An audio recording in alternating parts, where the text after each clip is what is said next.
Good morning, thriving warriors. Today is Tuesday, April 11th, 2023. It's 6:07 a.m. It's 55 degrees. Today it's going to go from where it is right now, 55 to 90. So another day in the 90s. Cool, great. That's super. Boom, let's get started.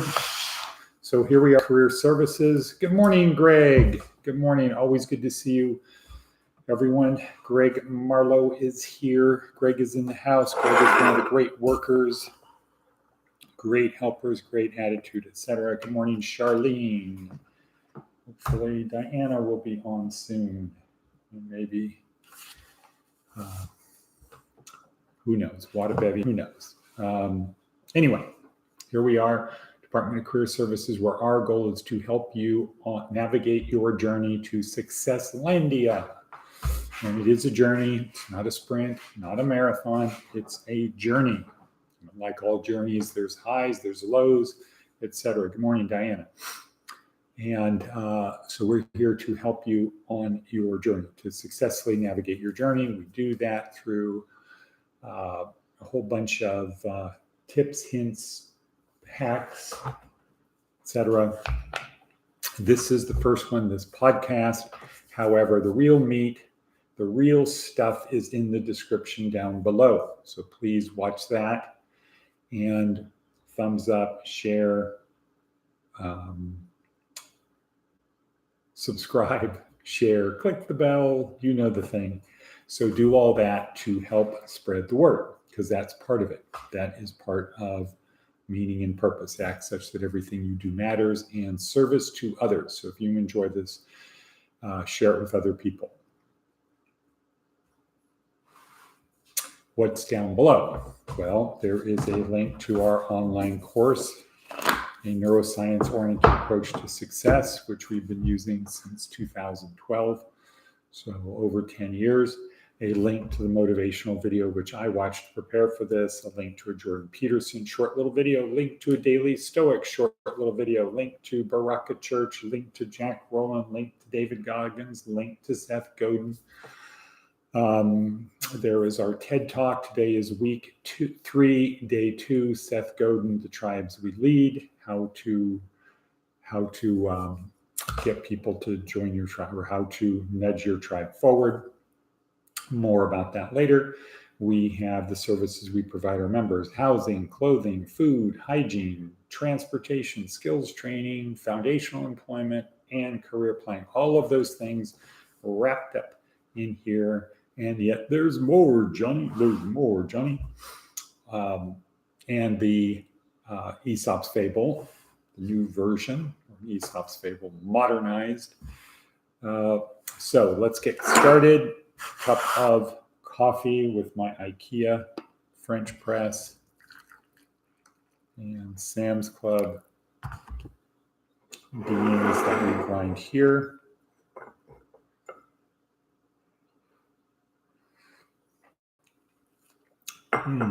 Good cracker. Bing. So let's see. That next, pen, paper. Because if we don't write these things down, we won't remember. Our goal is, in our mental part, one of the 4 pillars of what we do, one of the 4 major parts of the boat we are going to build to help us get from here to Successlandia, is we have to, the mental part, learning, remembering, communicating. So in order to help us learn, we need to write it down, because every time we say it, hear it, we do what, Diana?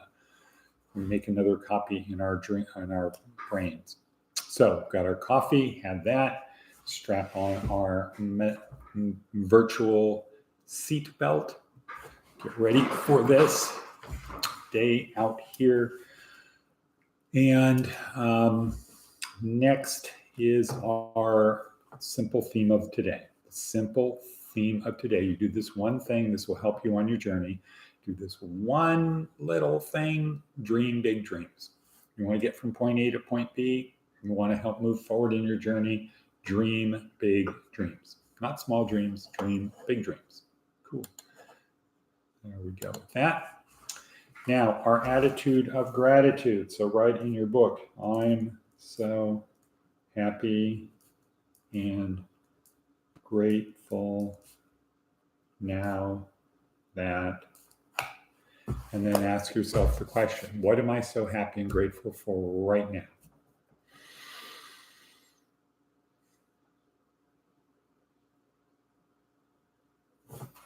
This is in addition to the I'm alive, I have a family, but all in addition to that, just a specific little thing that you're happy and grateful for. So Diana might say, a few more days till she's here.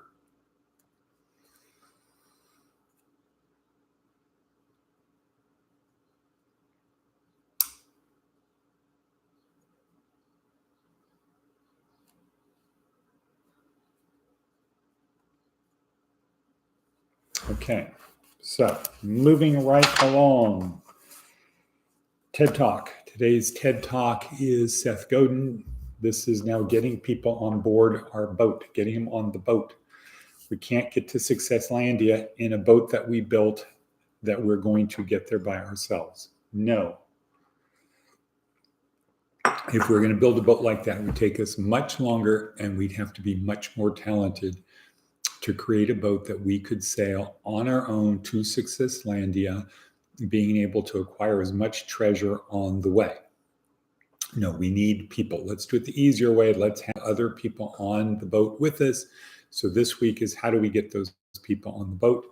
The official theme is outside my skull-sized kingdom. And when I look outside my skull-sized kingdom, what do I find? I find there's other people, crazy humans who think the world revolves around them. But I know it revolves around me. So I've got to get these people to help me get to Successlandia. Help me get to Successlandia. How do I do that? Well, I do it one way. David Logan says I do what? Join a tribe, nudge it forward. That was yesterday. Today, Seth Godin answering the question, well, how do I nudge? 4-part formula. Find something to change. Can't nudge people forward if we're doing the same thing. Doesn't work to say, proceed, just keep doing what you're doing. Number 2, tell a compelling story. 3, connect the true believers and, as importantly, ignore the non-true believers. Remember what Jesus instructed his disciples. If you come to a town and they don't want to listen, dust off your sandals and keep moving on. And then number 4 is lead them. So that's what we'll find out from Seth Godin today. Cool. Next, Seth Godin. We're not going to do Seth Godin because time is racing. And however, it's another good one. It's another good one. Well, we spend almost no time teaching toddlers about freedom. Instead, the lessons we teach and learn from our entire lives are about responsibility. It's easy to teach freedom, but important to teach responsibility. Because if you get the responsibility taken care of, often the freedom will follow. When someone points out a lack of responsibility, it can feel like an affront on freedom, when it's actually a chance to create more freedom for the rest of the community. You can drive as fast as you want, but you're also responsible for not running over someone in a school zone. The speed limit is not taking away our freedom, it's reminding us of our responsibility. Oh, okay, I like that one. When we build a culture of people who eagerly seek out and take responsibility, we build a culture that enables a special kind of resilient freedom. Okay, so that's what's kind of happening in the world or in our country today. They're taking away people's freedom, which is controlling their responsibility. You're no longer responsible to do things, and you don't have freedom to do them. So then you lose your freedom. All right, great. Let's move on to our fable. Our fable, the peacock. The peacock, they say, did not at first have the beautiful feathers in which he now takes so much pride. These Juno, whose favorite he was, granted to him one day when he begged her for a train of feathers to distinguish him from the other birds. Then, decked in his finery, gleaming with emerald, gold, purple, and azure, he strutted proudly among the birds. All regarded him with envy. Even the most beautiful pheasant could see his beauty was surpassed. Presently, the peacock saw an eagle soaring high up in the blue sky and felt a desire to fly, as he had been accustomed to do so. Lifting his wings, he tried to rise from the ground, but the weight of his magnificent train held him down. Instead of flying up to greet the first rays of the morning sun or to bathe in the rosy light among the floating clouds at sunset, he would have to walk the ground more encumbered and oppressed than any common barnyard fowl. Aesop's moral. The moral of the story, according to Aesop, is do not sacrifice your freedom for the sake of pomp and show. Okay, different time, different place. Aesop's fables were written like 500 BC. I say to you, when God wants to punish you, he answers your prayers. That's from Nancy Kane, quoting it from somewhere else. When God wants to punish you, he answers your prayers. Be careful what you wish for because you'll almost certainly get it. Okay, that's it. Very simple. So what did the peacock do? It didn't think it through. It wished for something out of ego and vanity, and Juno, the god Juno, granted it. Okay, you want to have that? Great, terrific. There you go. Now you can't fly. You're technically a bird, but you don't have the characteristics of a bird. No longer able to fly. Okay, cool, great. And let's see. Our prayer. Forgot about that. Prayer of the day.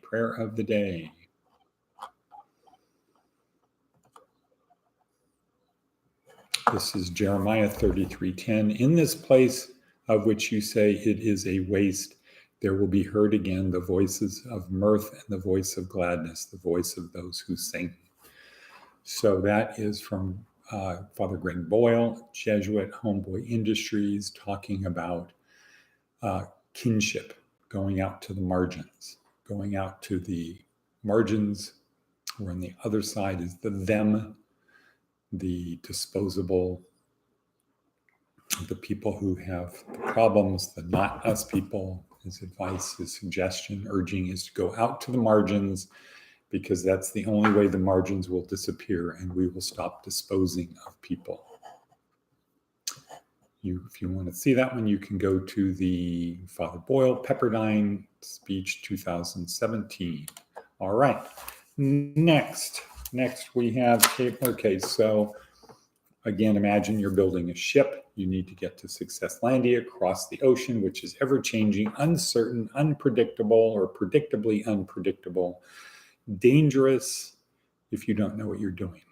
You have to cross that to get to Successlandia. You do that by building a boat. So on your boat, you have sails, you have a rudder, you have the below deck galley where you sleep, the cargo hold where you hold the treasures. You should have that because you don't want to just live on the deck exposed to the elements. You want a place that's safe and warm where you get nourishment. And then there is the hull. So on our program, our 4-part program, the sails are the physical part, fitness and health. Without good sails, without good health, you will falter when you need it. So you have to take care of your body, focus on what you consume and what you do. Don't smoke, don't drink, don't do things to excess. Certainly don't do drugs. So physical.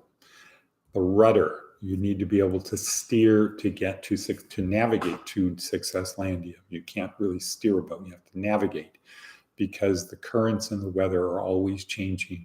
They're predictably unpredictable. So you need to have a good rudder. The ship without a rudder is called rudderless, and it's subject to where the wind and the currents take us, which almost always ends up where we don't want to go and possibly on the rocks or beached or grounded. So you have that. And then you have the below deck, the place that keeps you safe and warm. This is our emotional part, the emotional part of us. And we summarize that down to, if you can't control your emotions, don't worry, somebody else will, and they'll probably take you out of the game. So you want to have a nice, good, firm, strong emotional. And the most important thing is the hull of the ship, because if something happens to that, you will probably sink and then be clutching to pieces of wood and really have a hard time getting to Successlandia. And for us, that spiritual part is belief that Jesus is the Messiah. And if you don't want to believe that, learn about it, because we live in a Christian community. It's a Christian world, but we live in a Christian environment. So the more you understand Christians and Christianity, the better you'll be. However, I am confident that the more you understand it, it will become compelling to you, and you too will become a believer and practitioner. Okay, cool. Last two breadcrumbs. Diana, you're up. Navy SEAL Maxim is what? Correct. Yesterday was the only easy day. You want to get help on your journey to Successlandia? Act such that yesterday was the only easy day. Put a little bit more time into working on each of the parts of your boat. Work on the sails, work on the rudder system, work on the what's down below. Add more features to that so you have more safety and comfort along the way. And of course, make sure the hull is clean, it's tight, it is strong, because you will need it. And lastly, right, Charlene, thank you. Lastly, the last message of the day is, when is the journey over? The journey is over when you stop breathing. Put another way, if you're still here, God isn't through with you yet. Charlene would say, if you're still here, God's not through with you yet. You still have something to do. Meaning and purpose. Act such that everything you do matters, and service to others. And then, okay, Diana, hook and cut. Thank you, everyone. And Charlene, and cut. Super. Another one in the can.